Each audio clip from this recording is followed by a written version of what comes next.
What's the meaning of biometric?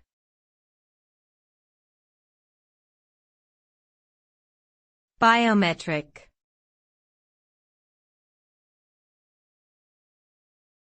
Biometric.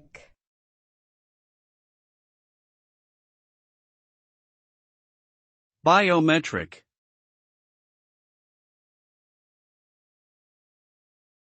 Biometric.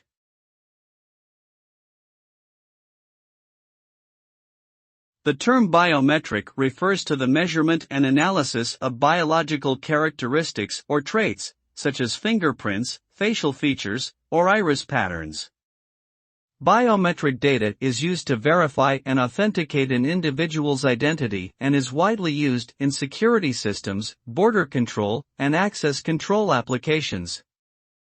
Biometric technology works by collecting and analyzing unique physical or behavioral attributes that are difficult to forge or impersonate.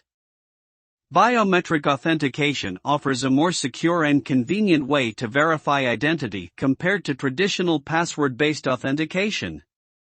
However, there are concerns around privacy and data protection issues associated with the collection and storage of biometric data.